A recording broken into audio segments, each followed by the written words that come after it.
Okay, it's Okay, all thank yours. you, Chris. I will share my screen here. You good? Yes, Very I good. can Okay, see that. Great.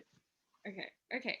Good morning, everyone, and thanks for coming to this online seminar. I'm Penny, and today I'm going to share a study about copy in Chinese traditional art. But before I started, the first thing to clear up is actually the word copy.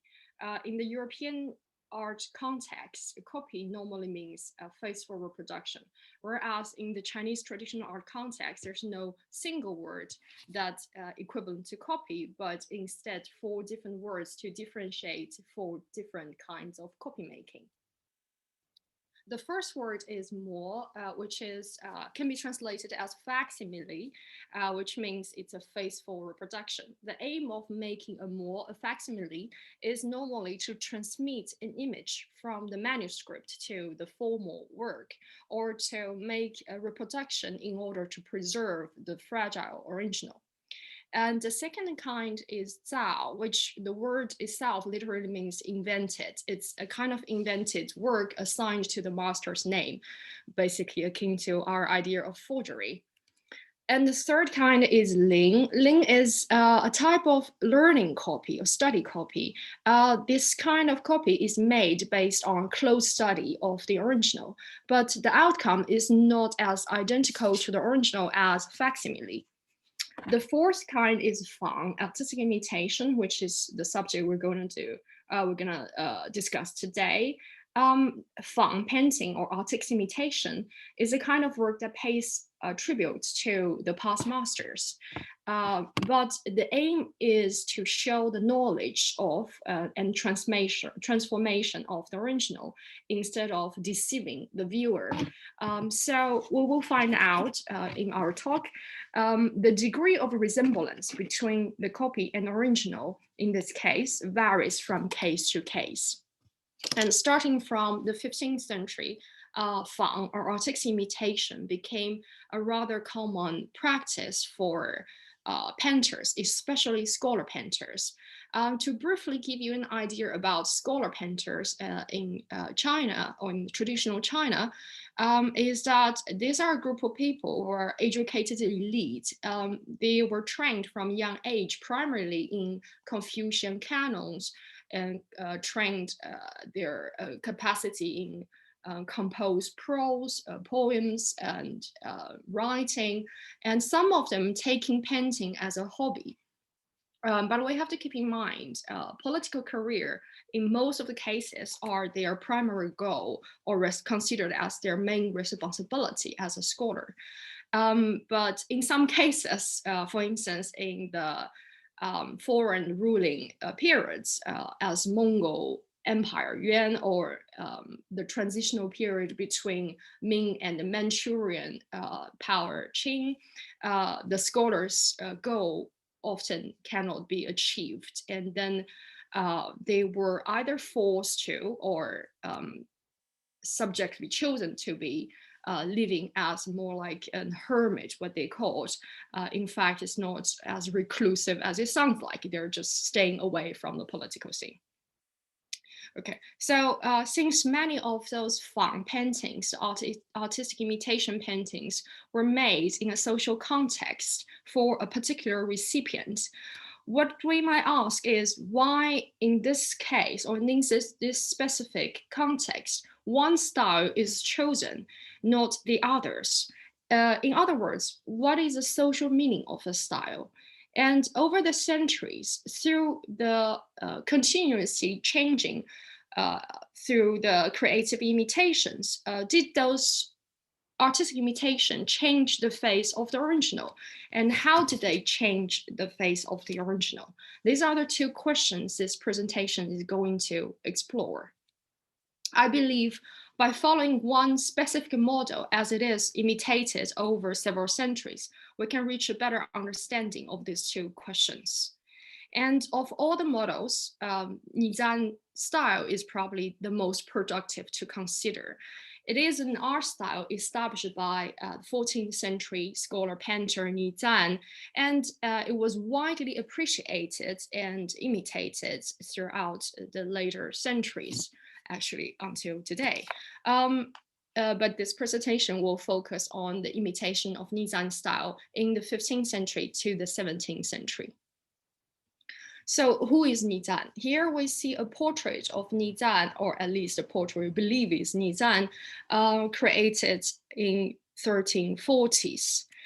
He was a scholar born in 1306 in a well-to-do family in the city of Wuxi, a rich and prosperous city in Jiangnan area. And among his life, in the 68 years of his life, he has lived through the fall of the Mongol Empire Yuan, and he has seen the rising of warlords, and he also has lived through the first few years of Ming Dynasty. But it's worth noting that he kept a sort of neutral political stance in these years. He notably didn't serve either the Mongol government or any of the warlords or the Ming government. His life can be roughly marked into two phases, marked by the year of 1350. Before 1350, he lived a sort of a life of dignified luxury. It is said that he has a huge collection of books, arts, rare antiques, and he has built a beautiful pavilion to store his collection, to indulge himself in the poetry and painting and hosting gatherings with his friends. But around the year 1350, things has changed. Driven by the much worsened political situation, he had to abandon his property, gave away his possessions, and move on to a houseboat. This nomadic life eventually has lasted for around 20 years until the late phase of his life. So what kind of artist or what kind of person was he? He's apparently a local luminary, and he was famous for his calligraphy and poetry since a young age. And later on, he also established his name as a famous or unique painter. According to his friends, he has a strong fetishment of cleanliness. His friends said he was a man of immaculately clean and supremely elegant, as it is proved probably in his portrait. We see the artist Ni Zan is sitting on a daybed surrounded by beautifully painted screen, probably a king-size bed, rare antiques, and by servants who is carrying water tower duster, prepared to clean his surroundings at any time. All these facts and stories about Ni Zan we learn through the epitaph and biographies will later on be associated with his art style. So what does his original art style look like? Here we see 4 paintings generally believed to be the genuine Ni Zan work, covering from his early phase, 1339, to the last few years of his life. As we can see here, the artist definitely has a strong interest in simplified structure and minimal strokes, brush strokes. He has developed his art style from a very descriptive manner to a high degree of minimal subtlety and refinement. And he tended to use the same composition with a riverbank at the foreground, a green tree grove of trees, a large expanse of water in the middle ground, and a gentle slope at the far shore. Sometimes he will add an empty pavilion to enhance this feeling of coldness and aloofness. If we look closer, Ni Zan has established an iconic brushwork, which is featured in very light, gentle horizontal brushwork, and followed by vertical lines, which created an angular turn. This is later called folded ribbon brushwork. These compositions, brushworks, or empty pavilions, winter trees, all these elements will be taken up by the imitators and used in their imitation to Ni Zan. So why Ni Zan is welcomed? Why is his style welcomed, or why he's constantly imitated? As we all know, an artist's fame is never just about the quality of art, but about the riddles about him, the myths surrounding them. Just a few decades after Ni Zan's death, we saw abundant, a handful at least, a handful of publications about Ni Zan's poetry, his writing, and his personality. Also, a lot of fabricated anecdotes about Ni Zan. With those publications, we saw a process of an artist has been turning into a set of art historical concepts. For instance, Ni Zan's mastery in art, in poetry, calligraphy, and painting, and also the legend of his antique collection has linked him with the concept of refined taste. His obsession with cleanliness was elevated from personality or even a psycho problem to moral purity, to integrity. And the tragedy that he has to abandon his property, leave his home, and live a nomadic life on lake has sort of connected him with the idea or the imagination of free spirits, untrammeled, lofty scholars. These ideas are evoked when Ni Zan's style is used. For instance, as we see here, a fan painting done in Ni Zan style, rather a simple and sketchy way. It's painted by the 15th century art master Shen Zhou, learning from the poems written on the fan. This painting was made after the artist had a joyful boating trip with his friends at night. By the end of the trip, his friend presented him with empty fan, invited him to create something as a souvenir to their gathering. Shenzhou naturally has chosen Ni Zan's style to paint here. The connection about the boating trip is rather obvious. The style itself is easy enough to use in this case, but it also indicates this is a gathering of two scholars, two free spirit gentlemen. However, in this case, we see the disciple of Shen Zhou, the painter Wen Zhenming, created a hand scroll based on Ni Zan's brushwork and scheme. He has turned this hanging scroll, vertical hanging scroll, into a horizontally expands the river scene, which gives us an impression of on a boat traveling through different areas. Which probably resonates with the context of this painting. Learning from the colophon, the painter says this is a gift for a high-ranking official called Nanhua to thank him for paying a visit to the artist when he passed by Suzhou, or he passed by this area where the artist lived.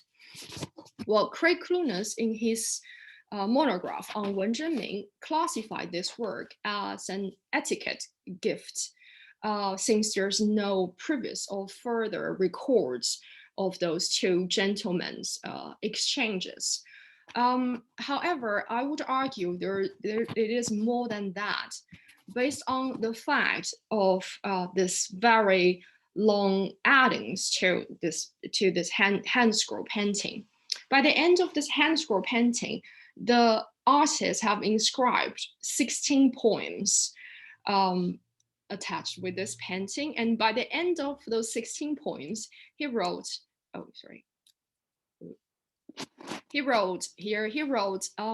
have recently composed these poems, and I hope you could enlighten me with your comments. And if it's true, there's no previous exchanges between the painter and the recipient, then it's very likely this visit, Nanhua, this recipient came to see the painter, would be their first encounter. In this case, I would suggest this painting is a sort of gesture for initiating a new relationship, a new friendship that the painter definitely hoped to last. In this slide, Ni Zan style is used here not only because it's convenient enough as an etiquette gift, but it's also a subtle compliment to the personality of the recipient. It is fulfilled by associating the recipient with the legend of Ni Zan. In this case, we see another variation of Ni Zan style. The same painter of the hand scroll we just saw has painted a Ni Zan, another fang Ni Zan imitation painting in vertical version this time. But we can see that the artist has made a lot of changes to the original model. The trees are more dense, and there's a house hidden behind the trees, and there's a massive mountain dominating the center of the scene. This painting is made in 1530, 2 years after the scholar painter, relinquished his post from Beijing, the capital government, and retreated to his hometown. This painting is again a gift to his close friends, as the painter inscribed, but he didn't explain why precisely Ni Zan style is used in this case. However, learning from other poems inscribed on the painting, also by his close friends, we get more insight why Ni Zan style is used here. As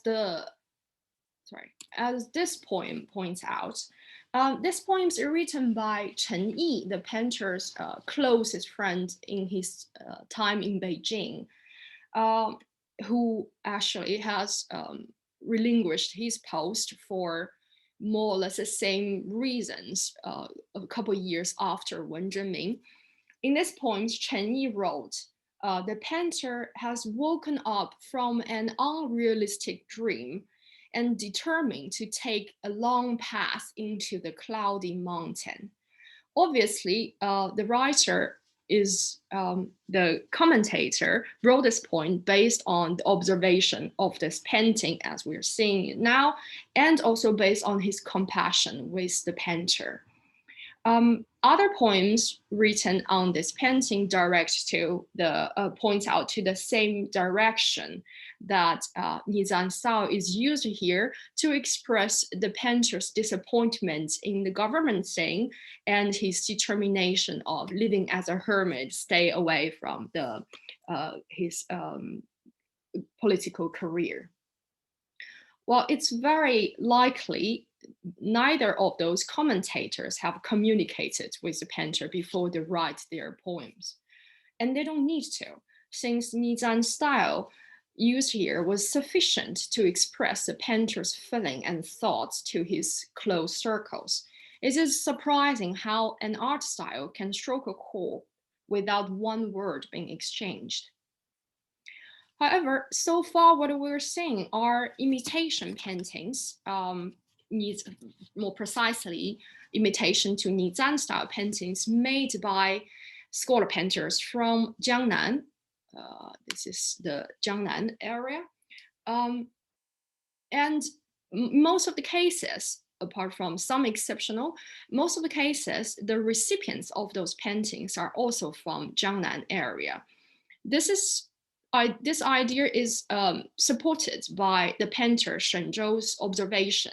He was famously quoted that people in Jiangnan consider having or not having a Ni Zan painting a mark of refinement or vulgarity.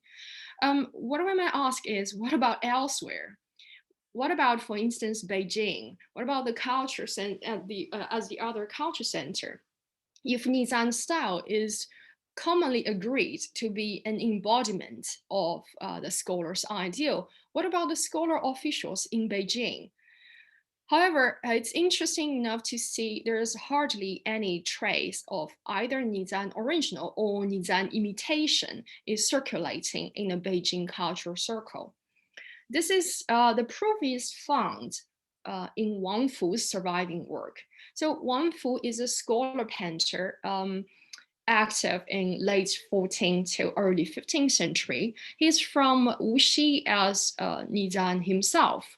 And he was serving at court in the early 15th century as a calligrapher and painter. From the records, according to the records in the court, Wang Fu was famous for his bamboo painting. Well, he obviously is a very good bamboo painter. And he has also done some painting, landscape painting in more naturalist style. For instance, this is one of 8 views of Beijing. However, in Jiangnan circle, Wang Fu also has a quite good reputation as a bamboo painter, but he is also famous as being an excellent imitator of Ni Zan art style. We do find a couple of very good paintings made by Wang Fu in Ni Zan style. But again, the recipients of those Ni Zan style paintings made by Wang Fu are for his associates from Jiangnan. That explains why probably in Beijing, no one has noticed that Wang Fu is such a good follower of Ni Zan style. So Wang Fu is active in the early 15th century, but this lack of interest in Ni Zan style has probably lost for another 150 years, as we can tell from in the inventory of Yan Song. Yan Song was an almighty and corrupt politician in the 16th century. He was a key figure in the central government in around 1540 to 1560s. During his lifetime, he has amassed a large amount of treasure, including a lot of precious artworks.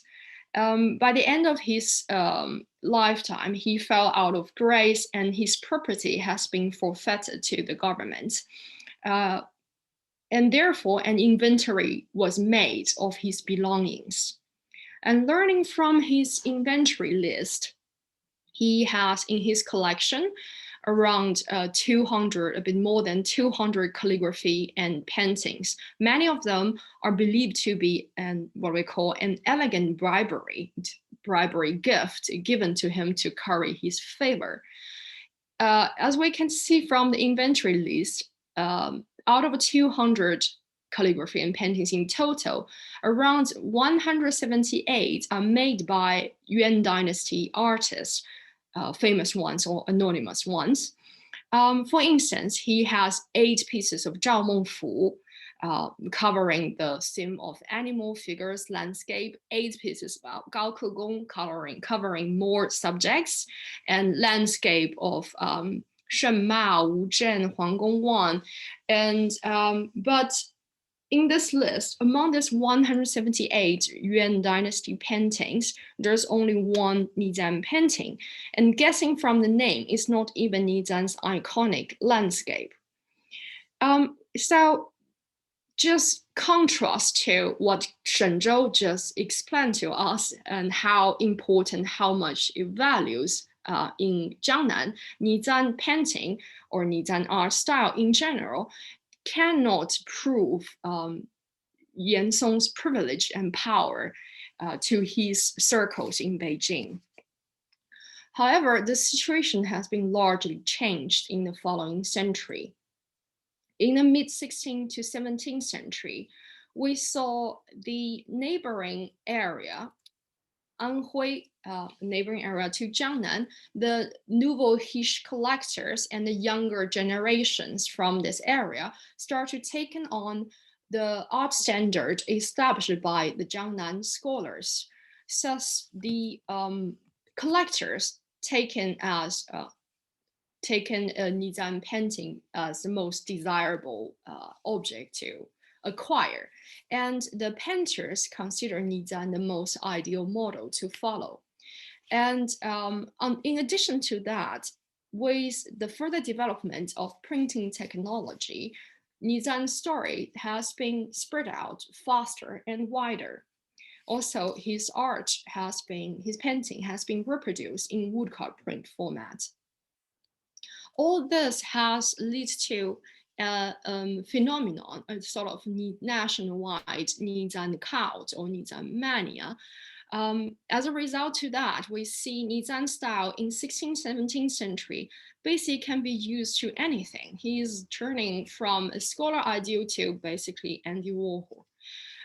For instance, in this painting made by Zhan Jingfeng in 1559, the painter clearly is choosing Ni Zan style to please his recipients, but in a rather straightforward way. For instance, he said in his colophon on this painting here, he says, Ni Zan said there were no people beneath the sky, so he didn't paint any in his painting. I would say since there is the upright man, Mr. Dai, in today's world, I would paint him in the painting. That's where Miss Dai is supposed to be. And we also see Ni Zan style being used in birthday gifts. So these are two small paintings the painters made as a gift, birthday gift to their friends, which would actually be considered rather inappropriate in the last period, since Ni Zan style has a strong sense of coldness and aloofness. Okay, another stylistic change we see at this in this period in the 17th century is we notice the artists, although clearly still imitating Ni Zan, they've taken their brushwork, they've taken Ni Zan's brushwork, but they have integrated brushwork with a completely different composition, or complete different, even complete different scenery. There is no lake, there is no sandbank. The main reason, one of the main reasons for that is the painter here, as we mentioned, are from another region. So they are trying to integrate Ni Zan's brushwork with the geographical feature of their region. Obviously, Hongren, the painter, has found the angular turn, the folded ribbon brushwork featured in Ni Zan style very ideal to depict the rocky texture of mountain yellow. And what do we also have to point out is why the Ni Zan style in this period of time, in the imitation in this period of time, detached further from the original was simply because the imitator, the artist, has chosen another model instead of the Ni Zan original. What does it mean? For instance, Li Yongchang here, an artist from early 17th century, was acknowledged as a follower not of Ni Zan original, but of Shen Zhou's version of Ni Zan. So that means by the 17th century, the imitations of Ni Zan by famous hands in the previous century has established themselves as an intrinsic part of Ni Zan's style system. As an artist living in 17th century, they have the original, they also have the key imitations or very good imitations to choose, and they have the freedom to choose either the original, either the imitation version. To be more explicit, we can see this chain lineage of variation from the paradigm established by Shen Zhou. For instance, here we see Shen Zhou's version of fang Ni Zan, Shen Zhou's version of imitating Ni Zan, but he has made a lot of changes to the composition. He added a lot more details to the original composition. He has changed the gentle slopes into layers of massive mountains. And he clearly learned it, he clearly learned it from his elder friend and his mentor, Liu Yu, who painted this painting in mid-15th century, a couple of decades before Shen Zhou. And he clearly has passed on this paradigm to his disciple living in 16th century. And later on in 17th century, we saw the artist Hongren from Anhui has taken on the same variation and made his own changes.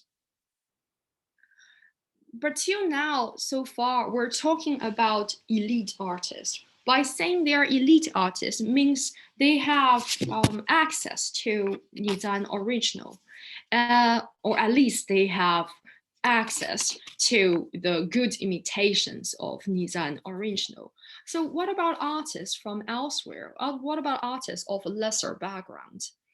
As we mentioned at the start of this section, the development of printing technique allows the printers to reproduce Ni Zan art, Ni Zan style painting. As we see here is the Master Goose painting album reproducing Ni Zan style in 1620. And here we see the Master Seed Garden painting manual has reproduced Ni Zan style in 1680s. And we can also find a Ni Zan style used in, as a pattern for fan painting. It will be too far-fetching to say all those 17th century artists or artists after 17th century is influenced by woodcut prints. But we can find traces of learning from woodcut prints in lesser good artworks. For instance, on the left-hand side, we see a rather bad forgery that is assigned to Ni Zan's name.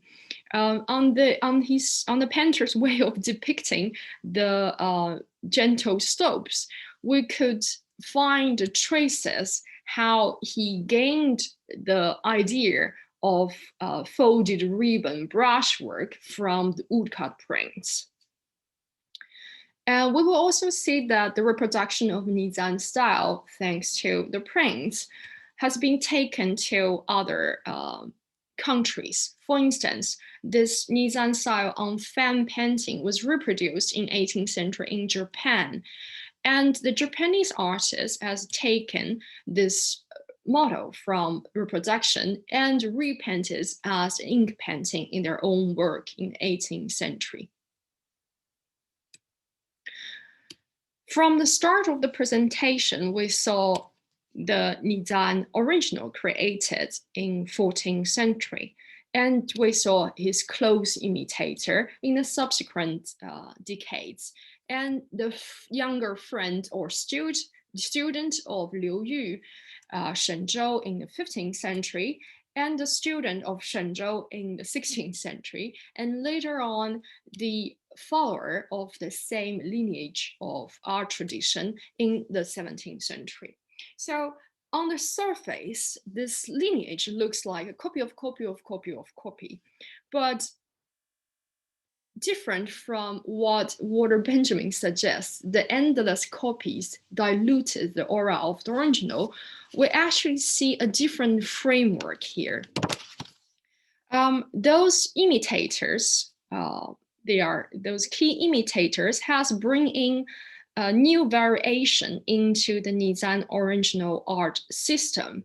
And each of them are considered as important, as valuable as the original. If we look at Hongren at the end of this development, we might consider him as sort of a kind of far copyist of the original. But on the contrary, his contribution is considered as original as the model. This framework can be summarized in this sort of very much simplified diagram. In this diagram, we have Ni Zan original on the top, and we have those key imitators and the people around them who are influenced by them. For instance, we see Hongren, who definitely had access to Ni Zan original through his collectors. And he is also influenced by Shenzhou and Wen Zhenming, and he has consciously made his choice of emerging to both the original and the imitation variation in order to create his own Ni Zan style painting. However, this is, as I said, this is a very much simplified diagram. There are definitely hundreds of more names that can be added to this lineage, but overall, this is what created our perception of this 14th century art style. Not only the original, but the good imitations, lesser good imitations, reproductions, copies of copies, and forgeries altogether. That decides how do we perceive this 14th century art style. So in this new framework, how should we perceive and copy? The philosopher Jack Mayland has proposed the idea continuously original when he was discussing about European painting and European music. He claims that if a copy generates new vision in the interaction with its audiences, then it's fairly to be considered as a continuously original work. Borrowing from him this concept, I would suggest copy in this respect should be considered not only a copy, but a sub-original. All in all, what I'm presenting here is just one type of stylistic variation through the transmission of copies. There are still quite some flaws in this research and still a lot of gaps waiting to be filled out. But with this study, I'm hoping to propose another perspective in looking at copy, apart from examining its resemblance with the original, apart from seeing it as a byproduct of the original. Shouldn't we ask, is copy just a copy? To end my presentation, I would like to introduce you this beautiful poem written by Yuan Hongdao, the 16th century scholar, about originator and imitator. He wrote, "As there are originators, there will be imitators at the end of the stream. And because of those at the end of a stream, there will again be originators." I would like to thank you for your attention at the end of my presentation.